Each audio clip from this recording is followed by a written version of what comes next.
Descontando todos esos países hermanos, de verdad, que son los que comparten nuestro idioma, hay otro país al que no es exagerado que los españoles denominemos como hermano, y ese país es Italia.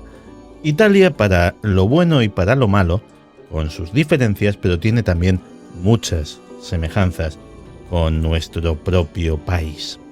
Y Alberto Ausín, que ya estuvo aquí en Días Extraños para hablarnos de la mafia, que es una cosa que no tenemos en común, pero bueno, en España también tenemos nuestras cosas siniestras.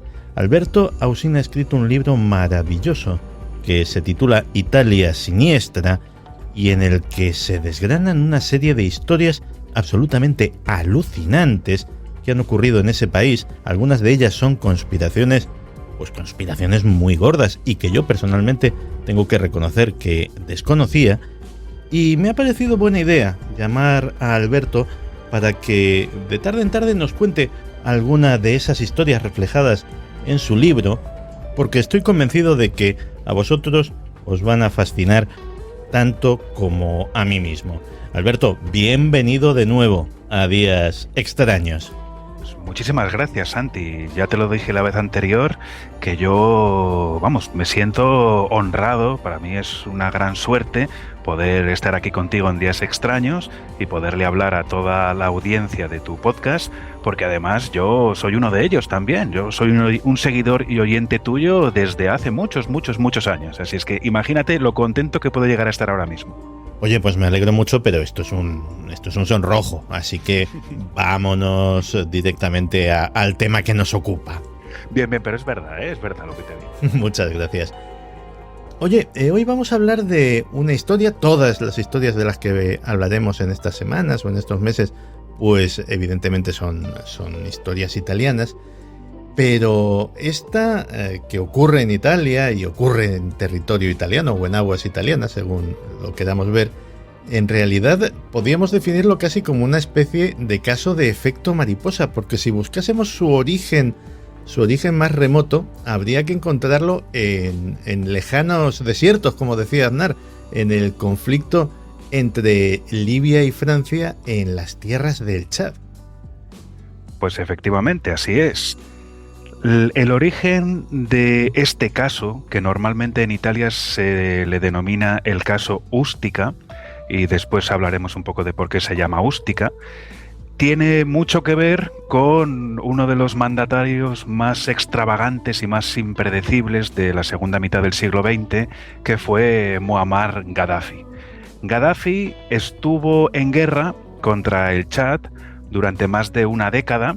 El Chad y Libia se disputaron a tiros durante muchos años un trozo de desierto llamado la Franja de Auzú, y digamos que lo que hacía Gaddafi era apoyar a una facción pro-libia de habitantes del Chad y de políticos del Chad que se enfrentaban a otros chadianos que eran los enemigos jurados de estos pro-libios, que a su vez tenían el apoyo por parte de Francia.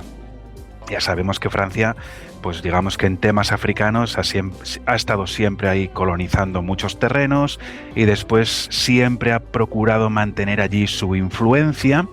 Y entonces, en el momento concreto en el que ocurre esta tragedia italiana de Ustica, en 1980, Gaddafi acababa de movilizar gran cantidad de tropas, les hizo atravesar la frontera de Libia y fueron allí a el Chad a luchar, y se encontraron no solo que combatían contra chadianos, sino que también estaban combatiendo contra tropas de élite francesas y sobre todo contra legionarios franceses.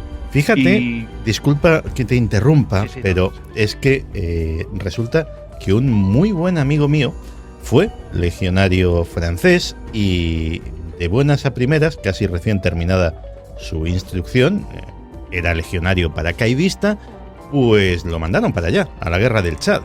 Y me venía contando unas historias realmente alucinantes de esa guerra. Por cierto, si me estás escuchando, un saludo muy cariñoso, ya sabes quién eres. Pues qué interesante, Santi. La verdad es que tienes ahí unos contactos y unas amistades muy curiosas, porque, claro, es que... ¿De dónde era tu amigo, Santi? De aquí de Madrid. O sea, compañero mío de colegio, para ser exactos. Claro, de ahí lo de Legión Extranjera, porque sí, allí... Pues sí, algo. Es verdad que Francia en esta guerra entre Libia y Chad también pasó por diferentes etapas. En este momento concreto, a principios de los años 80, Francia procuraba no mezclarse demasiado. Mandaba tropas de élite, pequeños comandos, tal vez algún pelotón y poco más, armas y ya. Pero lo cierto es que los chadianos eran capaces, con estos legionarios franceses, de enfrentarse a los libios de Gaddafi y de provocarles severas derrotas, a pesar de que Gaddafi invertía auténticas fortunas en armamento, compraba aviones de combate, cazas MiG a los soviéticos, pagaba primorosamente a pilotos mercenarios y sin embargo esta campaña no le terminaba de ir demasiado bien. Pero también es cierto que los franceses tenían que estar allí haciendo un esfuerzo de guerra, tenían que mandar tropas, perdían algún que otro hombre, perdían equipo y bueno, pues los franceses tampoco estaban demasiado contentos por cómo estaba yendo esta guerra.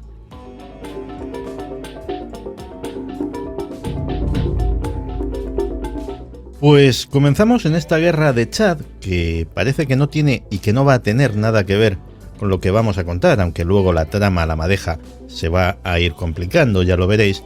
Y pasamos al núcleo de nuestra historia. Y el núcleo de nuestra historia no es otro que un terrible accidente aéreo que conmocionó a la opinión pública italiana. Así es. Va a pasar a la historia como la matanza o la tragedia de Ustica, porque el 27 de junio de 1980... En los arrabales de Bolonia está a punto de despegar un pequeño avión DC-9 de una compañía privada italiana llamada Itavia, el vuelo IH-870, una pequeña compañía aérea que además en aquel momento solo operaba vuelos locales dentro de las fronteras de Italia. Tal vez a algún oyente aficionado a las motos le suene Borgo Panigale, que es un arrabal cerca de Bolonia, donde está la fábrica de motos Ducati, y allí mismo está también el aeropuerto de Bolonia. Bueno, pues aquella tarde-noche, el 27 de junio de 1980, este avión estaba calentando motores, finalmente se procede al embarque, empiezan a subir los pasajeros, un poco cariacontecidos porque su vuelo, que era un vuelo de aproximadamente hora y media desde Bolonia hasta Palermo, la capital de Sicilia, pues el vuelo está saliendo con casi 2 horas de retraso. Pero bueno, los pasajeros suben, el avión despega, va desde Bolonia hasta Florencia, después empieza a surcar el aire por encima del mar Tirreno, de ese trozo de mar Mediterráneo, y se va acercando cada vez más hasta Palermo. El vuelo transcurre sin ningún sobresalto, la azafata y el asistente de vuelo reparten un poco de café y unas gominolas entre el pasaje. Hay 15 niños para los cuales pues el retraso es prácticamente solo una anécdota, ellos se lo pasan genial ahí volando, tal vez por primera vez en sus vidas.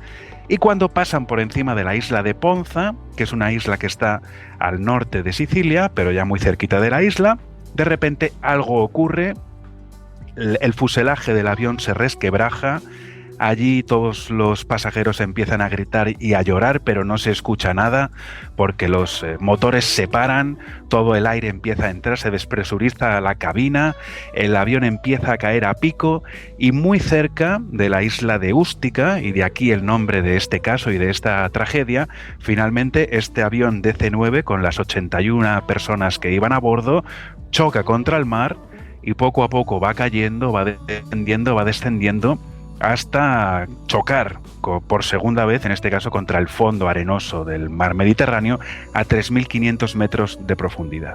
¡Qué barbaridad! Una tragedia terrorífica y una tragedia que en primera instancia se atribuyó a un atentado terrorista, porque algo que también desgraciadamente nos hermanaba con Italia en aquella época, era el azote, la lacra inmensa del terrorismo. Italia también estaba viviendo en aquel momento sus años de plomo.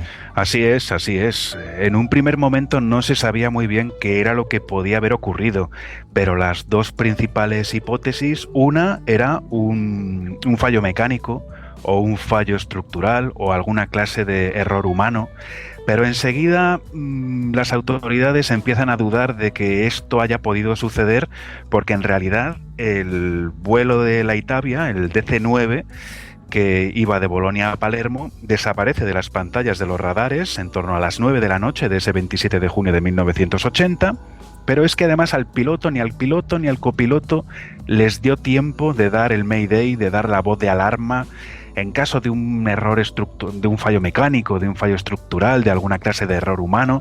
Tendrían que haber tenido tiempo por lo menos de dar la voz de alarma, de haber dicho algo. Y sin embargo no pudieron.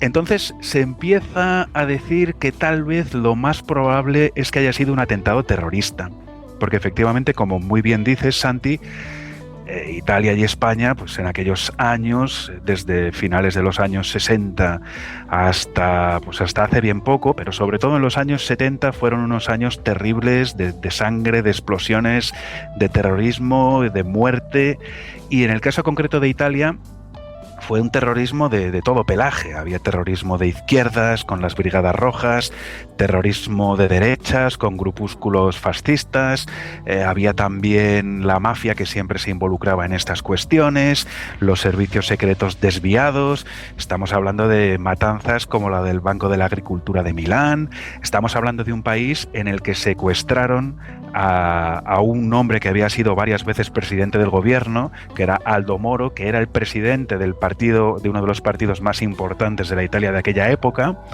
la Democracia Cristiana, de un hombre al que los terroristas de las Brigadas Rojas secuestraron en pleno centro de Roma, se lo llevaron por ahí, lo tuvieron encerrado en un zulo durante 55 días, luego lo ejecutaron a sangre fría y lo dejaron en medio de la calle, en medio de una calle de Roma, dentro del maletero de un coche, a media distancia, justo a la misma distancia de la sede central de su partido y de la sede central del Partido Comunista. Estamos hablando de una época que era un auténtico vórtice de violencia, de muerte, de destrucción y de terror, y por lo tanto las autoridades consideraron en un primer momento que esta tragedia de Ustica se había debido a un atentado terrorista.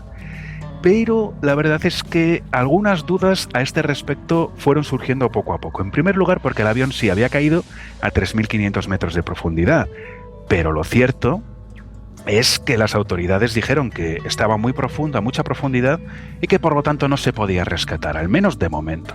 Esto ya es un poco extraño. Efectivamente, sacar a un avión de esas profundidades pues no es sencillo, ¿no? Pero yo creo que con un poco de voluntad y haciendo lo que hay que hacer se podría haber sacado. Y la segunda cosa extraña con respecto al atentado terrorista, aunque luego ya profundizaremos más en esto, si te parece, Santi, es que ningún grupo terrorista reivindicó la acción. Entonces, ¿qué sentido tiene provocar una matanza así, matar a 81 personas inocentes en un vuelo civil, en un vuelo doméstico, hacerlos volar por los aires, hacer que se estrellen en el mar y luego no reivindicar el atentado?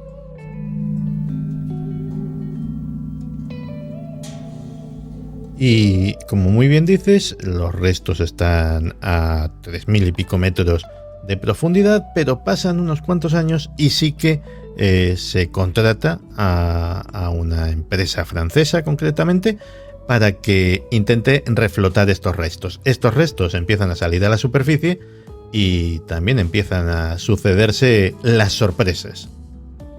Claro, hubo que esperar ni más ni menos que 7 años, casi 8. Porque el reflote lo llevó a cabo una compañía francesa llamada Ifremer entre finales de 1987 y los primeros meses de 1988. Claro, cuando los submarinos no tripulados comenzaron a manejar los restos del avión, lo primero que comprobaron es que allí dentro ya no quedaba ningún resto humano. Se habían convertido en un todo con el mar y con los peces y con las corrientes marinas. Sí que es verdad que al poco de tener lugar el accidente, algunos cuerpos sí que salieron a la superficie y se llegaron a rescatar 38 cadáveres de las 81 víctimas mortales de esta tragedia de Ústica. Lo cierto es que la compañía Ifremer sacó casi todo el avión, pero también es verdad que no han sacado nunca todo el avión. Algunos restos del DC-9 de Itavia, de la tragedia de Ústica, siguen estando allí a 3.500 metros de profundidad. Pero al sacar estos restos, esto permitió a los peritos hacer un análisis y por lo menos hipotizar qué es lo que podía haber ocurrido y por lo menos dar pábulo o rechazar frontalmente la opción de que se hubiese tratado de un atentado terrorista. Y fueron pasando unos meses más y comenzó a haber un run-run en el gobierno italiano, en Roma y por todo el país, entre los periodistas, entre los familiares de las víctimas de la tragedia de Ústica. Había una sensación extraña y todo empezó a cuajar cuando los peritos entregaron su informe. Y este informe se lo entregan al juez y el juez se queda boquiabierto cuando lee que, según los peritos, la tragedia de Ústica no había sido ni por un error estructural, ni por un fallo mecánico, ni por un fallo humano, pero tampoco por una bomba, sino por un misil aire-aire disparado desde algún tipo de aeronave de combate, desde algún tipo de caza, sin identificar.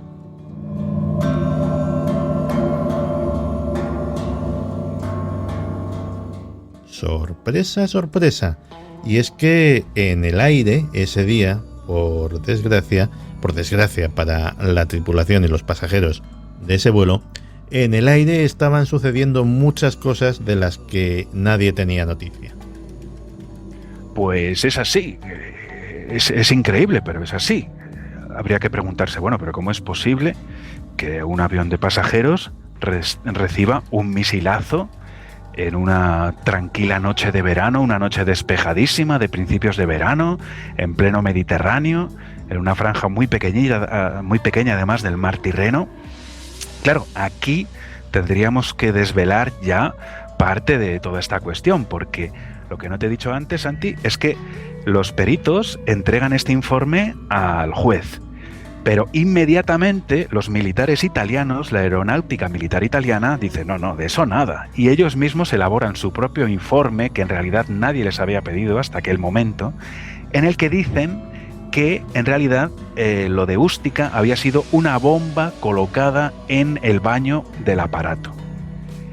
Y por si esto no fuera suficiente, los políticos, que ya sabemos cómo son, se lavaron las manos, la Comisión Política de Investigación, que concluyó diciendo, bueno, seguramente habrá sido, como dicen los políticos, un misil aire-aire.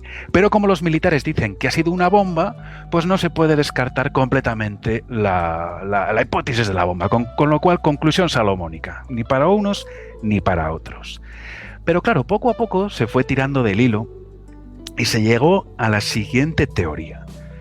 Uno podría imaginar, pues el avión de la tragedia de Ústica con sus 81 personas a bordo estaba ya a punto de llegar a Sicilia y estalló una bomba y cayó, pero no parece lo más probable. Los peritos dicen que fue un misil. ¿Y de dónde salió ese misil?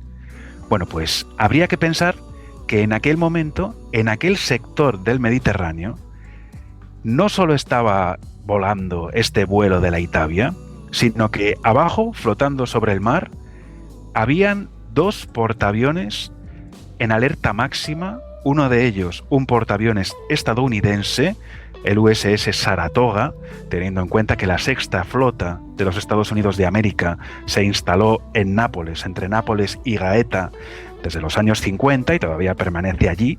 Pero es que además en esa misma zona había otro portaaviones, en este caso francés, el Clemenceau, en alerta máxima con sus radares desplegados y con todo el ala aérea preparada para intervenir en un combate, en una operación secreta, en una guerra no declarada o algo por el estilo. Y además de estos dos portaaviones, había, al menos que se sepa, según un informe oficial de la OTAN, otros 17 aparatos diferentes.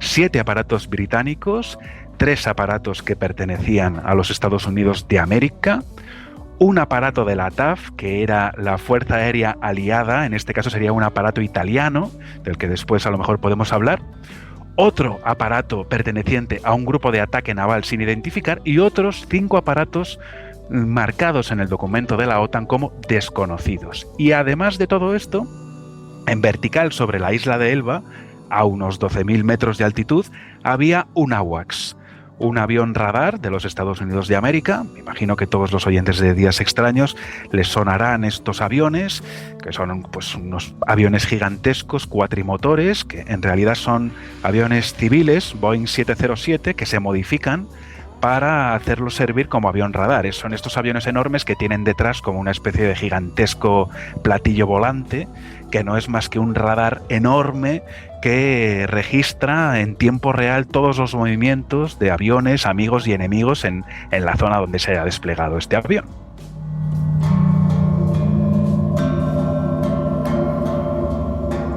A ver, para aclararnos, porque yo estoy alucinando un poco, todo este despliegue gigantesco de medios aéreos, de aviones de combate, de portaaviones que nos estás relatando, ¿esto es habitual en el Mediterráneo? ¿Pasa todos los días? ¿O estaba sucediendo algo raro, algo anómalo? Pues parece evidente que estaba sucediendo algo y que era algo muy grave, porque un despliegue así no es habitual.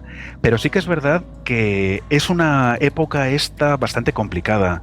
En 1980 los soviéticos acababan de invadir prácticamente Afganistán, pero es que además los seguidores del Ayatollah Khomeini acababan de tomar por asalto la embajada de los Estados Unidos en Teherán, estaban allí manteniendo secuestrada a toda la legión diplomática y todavía permanecía allí el secuestro. También es verdad que a lo largo de los años y sobre todo durante la Guerra Fría, tal vez uno no se lo imagina, pero no es nada extraño que existan maniobras, que de vez en cuando salgan los barcos gigantescos, los buques de guerra de los Estados Unidos de la Sexta Flota, que se movilicen por alguna guerra, por alguna cuestión geoestratégica. Pero lo que ocurrió aquella noche, el 27 de junio de 1980, hay que considerarlo completamente inusual. Y claro, la pregunta sería, ¿y por qué estaba teniendo lugar semejante despliegue? Porque además nos puede a lo mejor dar la pista, o una pista que nos falta, un cadáver. Un cadáver que además es como los cadáveres, no sé si de las películas de misterio o de las películas de enredo, porque es un cadáver que aparece y desaparece y vuelve a aparecer, cosas muy raras.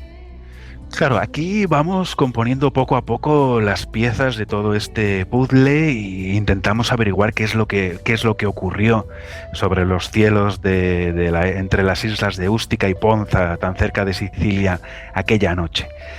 Teóricamente, unos cuantos días después de que, teóricamente no, en realidad unos cuantos días después de esta tragedia de Ústica, cuando todavía la opinión pública italiana no sabía nada sobre la hipótesis del misil aire-aire, eran completamente ignorantes de esta posibilidad, el 19 de julio de 1980, en una zona montañosa de la región de Calabria, en el Aspromonte, en una comarca que se llama La Sila, de repente las autoridades dicen que encuentran allí un cadáver. No solo un cadáver, sino que encuentran un caza, un MiG de la Fuerza Aérea Libia con un cadáver allí cerca. Y entonces empiezan a hacer sus indagaciones, miran a ver un poco qué es lo que ha ocurrido, observan la aeronave que está destrozada, observan el cadáver y piensan, bueno, pues teniendo en cuenta que hoy es 19 de julio de 1980, pues seguramente este hombre comprobaron un poco y dijeron, este avión tiene pinta de que se ha quedado sin combustible. Al final el piloto intentó aterrizar con tan mala suerte pues que se acabó matando y pues nada, ha sido un accidente un poco extraño, pero bueno, pues nada, no hay nada más que hacer. ¿Qué vamos a hacer? Cogemos el MiG y lo desguazamos, no dejamos ni un trocito del avión y cogemos el cadáver de este hombre y lo enterramos en un pueblo cercano, en una tumba sin lápida y sin ningún tipo de inscripción, y aquí se ha acabado el problema. Bueno, se ha acabado relativamente. porque resulta que hay indicios, que hay posibilidad de que ese cadáver, ¿cómo expresarlo?, no fuera fresco, no fuera del día, fuera de otro día. Y aquí es ya cuando se enreda del todo la madeja y aparece el personaje con el que empezábamos. Aparece Gaddafi. Efectivamente, porque no la noche del 19 de julio de 1980, cuando las autoridades italianas dijeron que había caído ese MiG en la Sila porque se había quedado sin combustible, sino el 27 de junio de 1980. Casi al mismo tiempo que el avión de pasajeros de la Itavia, el vuelo IH-870, justo cuando está a punto de despegar de Bolonia rumbo a Palermo, casi al mismo tiempo, en el aeropuerto de Trípoli, está calentando motores el jet privado de Muammar Gaddafi. Y junto al jet de Gaddafi, 2 MiG que van a formar parte de su escolta aérea. ¿Dónde estaba yendo Gaddafi aquella noche del 27 de junio de 1980? Pues estaba yendo a Varsovia, a una reunión con el gobierno polaco y seguramente también con miembros relevantes del Partido Comunista Polaco y con algún representante de la Unión Soviética, porque en aquella época Gaddafi era un fiel aliado de la Unión Soviética. Entonces, según la teoría de la conspiración, o según la teoría cierta, que desde luego es la que defenderían la mayor parte de todos los familiares de las víctimas de la tragedia de Ústica, lo que ocurrió fue que el avión de Gaddafi despega, escoltado por los 2 MiG de su escolta, y los franceses, que querían ver muerto a Gaddafi para terminar lo antes posible con la guerra en el Chad, y los estadounidenses, y junto a la OTAN, en realidad, pensaron que aquella era una buena ocasión para acabar con Gaddafi con una operación quirúrgica. Seguramente a través de los servicios secretos sabían que Gaddafi iba a despegar rumbo a Varsovia aquella noche y pensaron que se podía organizar una operación para interceptar a Gaddafi sobre el Mediterráneo, desplegando estos 2 portaaviones, un AWACS y otros 17 aparatos más, y derribarlo. Si la escolta trataba de defender al mandatario, derribarla igualmente, pero vamos, el objetivo evidente era, según esta teoría, matar a Gaddafi.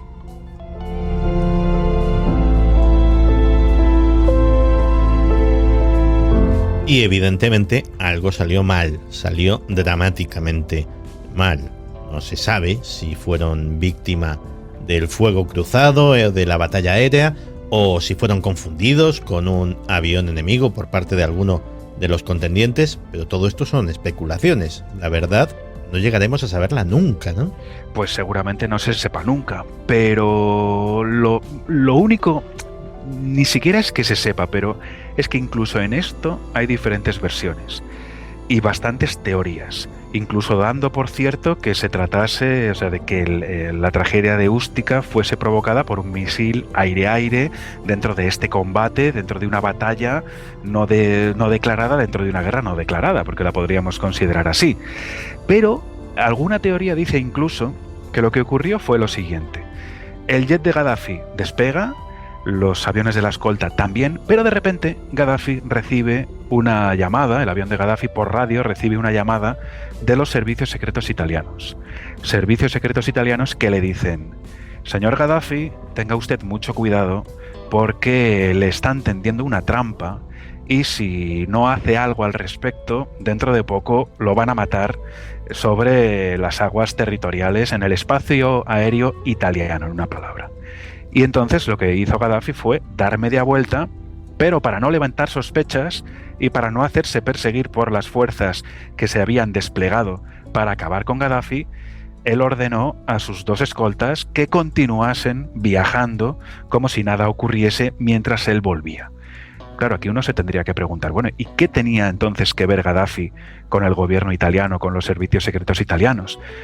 Pues realmente Gaddafi tenía mucho que ver. Gaddafi, aunque parezca increíble, era uno de los principales accionistas de la Fiat. Gaddafi tenía el 10% de las acciones de la Fiat en aquella época. porque cuando a partir de la crisis del petróleo del año 73, pues hubo una especie de efecto rebote en el mundo automovilístico y la Fiat se encontraba en una posición muy delicada y el gran patriarca y fundador de la compañía, Giovanni Agnelli, no quería, viendo que necesitaba una ampliación de capital, él no quería que el gobierno italiano metiese sus manos dentro de la Fiat.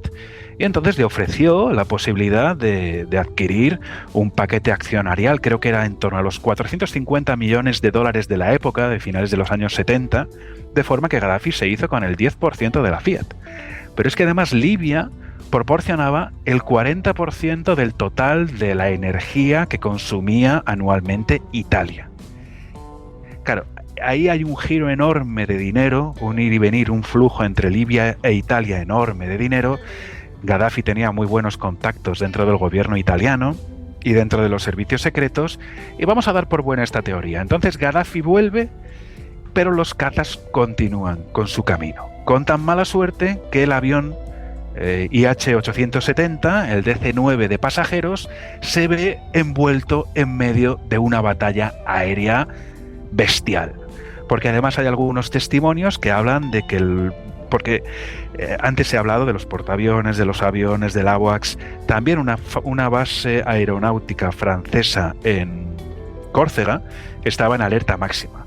Hay testigos que afirman que los aviones franceses, me parece que eran Mirage, salieron de allí, después volvieron, recargaron combustible y armamento, volvieron a despegar, y desde el portaaviones USS Saratoga, que se sepa, al menos despegaron varios Phantom y varios F-14 Tomcat, que después de estar haciendo lo que tenían que estar haciendo, volvían, aterrizaban sobre el portaaviones, cargaban queroseno y misiles y volvían a despegar.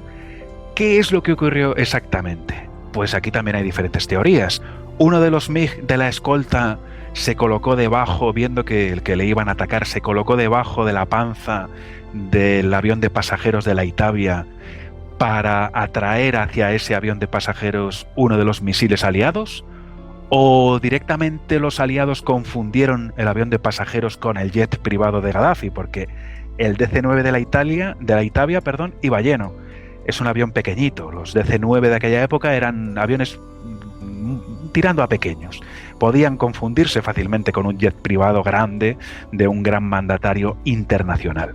Claro, aquí ya uno no sabe muy bien qué pensar. ¿Qué es lo que pudo ocurrir exactamente? ¿Cuál sería la opción más plausible? Esto es casi imposible de reconstruir. Algunas teorías dicen una de las víctimas, en este caso colaterales, fue el DC-9 de la Itavia, que cayó al mar con 81 muertos, todas las personas que iban a bordo murieron, pero seguramente también los dos MiG de Gaddafi fueron abatidos. Uno probablemente cayó en el mar, el otro cayó en la región de la Sila, aquella misma noche, el 27 de junio de 1980. No se quedó sin combustible, sino que lo abatieron a base de disparos de grueso calibre o de misilazos. Y luego cuenta la otra hipótesis, que cuando aquel avión cayó en la región de la Sila, por allí se pasaron inmediatamente los militares, luego también los carabinieri, que no dejan de ser militares, como en España el caso de la Guardia Civil, encontraron el avión, insisto, en la noche del 27 de junio de 1980. Encontraron el cadáver del piloto, que era un mercenario de origen árabe israelí, pagado por Gaddafi. Cogieron el cadáver del piloto y se lo llevaron a un cuartelillo. Y allí metieron el cadáver en un congelador y unos cuantos días después, el 19 de julio, lo sacaron. Luego volvieron a colocar junto al avión y se inventaron aquello de que había caído casualmente un MiG desde los cielos que se había quedado sin combustible.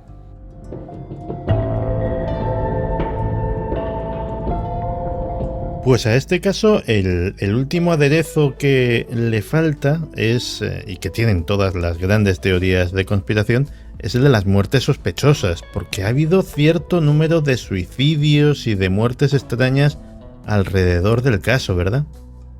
Pues desgraciadamente así es. Además de las 81 víctimas directas de esta tragedia, todos los pasajeros y todos los miembros de la tripulación del vuelo de la Itavia, además también, en este caso podríamos considerarlo más del lado de los verdugos que de las víctimas, ¿no? Al piloto del MiG libio, pero lo cierto es que han muerto al menos 13 personas que tenían relación directa o indirecta con la tragedia de Ústica, y algunas de estas muertes son realmente muy sospechosas.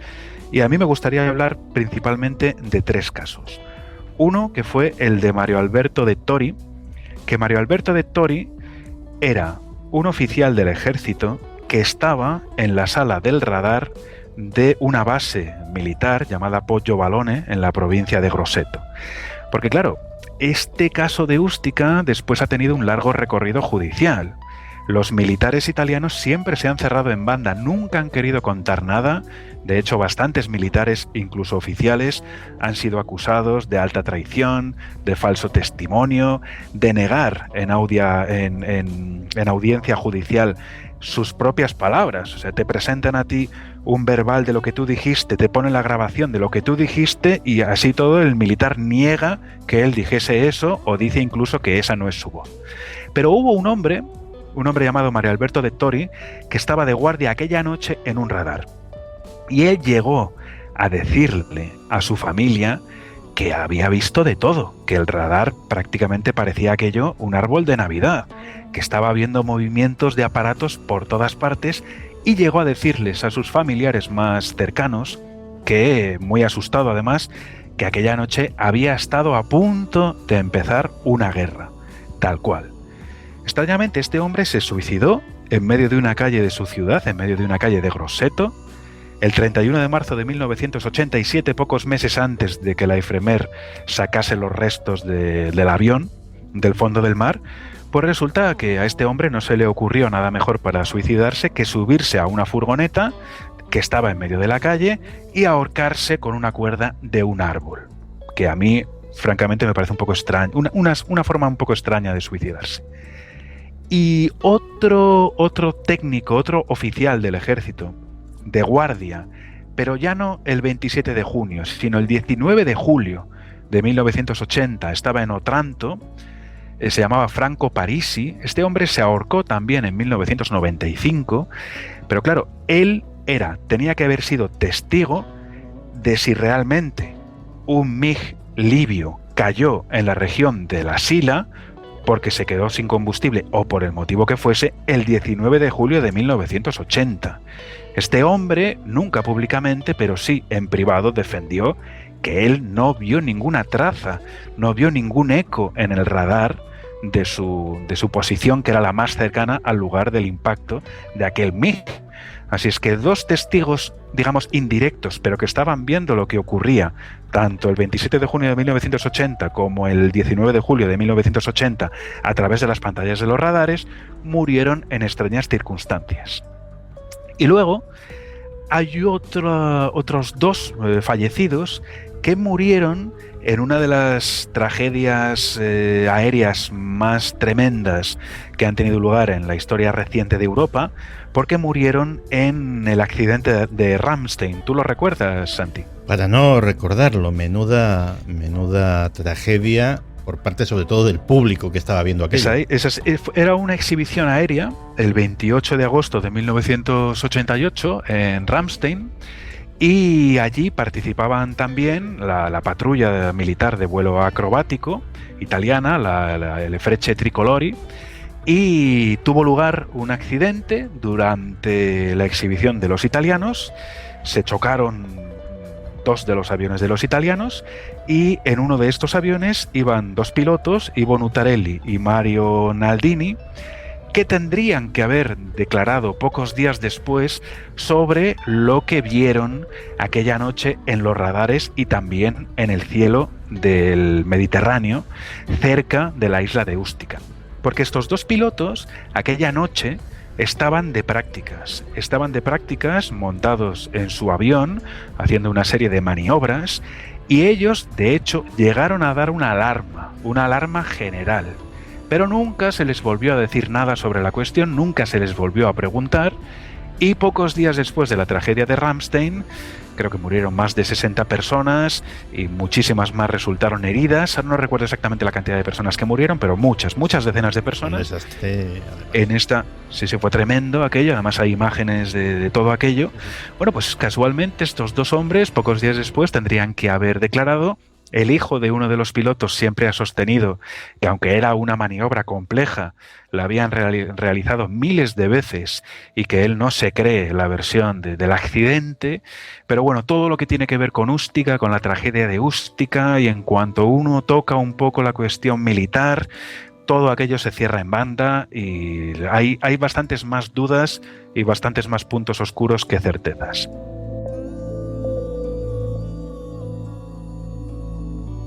Pues es una historia apasionante, es una historia tristemente apasionante y está contada de forma apasionante en este Italia siniestra de Alberto Ausín. Hay detalles como la transcripción de una entrevista con un general que no debéis perderosla porque vamos, es de esas cosas que ponen los pelos de punta. Eso y muchas otras historias que, como esta, pues ha recogido Alberto en su libro. Por cierto, aparte, los restos del avión todavía pueden ser visitados, ¿verdad? Sí, los restos del avión se encuentran en un pequeño museo que está en Borgo Panigale, este arrabal de Bolonia. Y de hecho están dentro de un museo que está dedicado en exclusiva a recordar la memoria de las víctimas de la tragedia de Ústica. Es un pequeño museo, más que un museo. Sí, es un museo, pero en vez de haber obras de arte, digamos que hay una instalación de un artista de estos, no sé yo cómo denominarlo, de estos un poco postmodernos, de un artista francés, pero lo cierto es que la instalación, por llamarla de alguna forma, impresiona, porque lo que te encuentras en el centro de una especie de hangar, de gran almacén, es el avión real. O sea, lo han reconstruido como se reconstruyen los aviones en estos casos para investigar un poco qué es lo que ocurrió. Y alrededor del avión encuentras objetos personales que se rescataron de los pasajeros, las fotos de los pasajeros, porque yo, escribiendo un poco en el libro sobre esta cuestión, es que había bebés dentro del avión, prácticamente niños muy pequeños. Yo nací en el 79 y claro, puedes pensar en la gente que era un poco más mayor, ¿no? Que era ya madura, que iba a bordo del avión, que hoy por hoy ya habrían fallecido todos, pero muchos de los pasajeros hoy en día tendrían 40, 45 años, por lo menos 15 de ellos tendrían entre 40 y 55 años, no muchos más. Allí ves sus objetos personales, muñecas, cosas que encontraron, y es impresionante porque además es que la parte trasera del avión, el estabilizador vertical, lo que vendría a ser la cola y la zona del baño, que luego decían los militares que la bomba la habían colocado en el baño, es que está intacto. Mientras que tú ves el fuselaje y en el lado izquierdo, cerca de la cabina de pilotaje y cerca de la puerta de este pequeño DC-9, hay un boquete impresionante. Probablemente, yo lo creo así, por la explosión de un misil, porque además los misiles normalmente no penetran en el fuselaje, sino que se colocan en paralelo al avión o lo más cerca posible del avión, estallan, llenan de esquirlas el fuselaje, hacen que se abra el avión por varios trozos al mismo tiempo. Pues es una cosa impresionante. Además hay unas bombillas colgando del techo, 81 por cada víctima, que se van apagando y encendiendo mientras tú vas viendo aquello allí. La verdad es que da escalofríos. Pues una visita que si pasáis por allí no deberíais perderos, como no deberíais perderos este libro maravilloso, Italia Siniestra. Alberto Ausín, muchísimas gracias por venir a Días Extraños otra vez a compartir tu conocimiento, que sobre Italia es enciclopédico, y un abrazo muy grande. Muchas gracias a ti, Santi, me lo he pasado muy bien, así es que te vuelvo a dar las gracias por invitarme y por permitirme hablar de mi libro y estar contigo y con toda la extraña familia.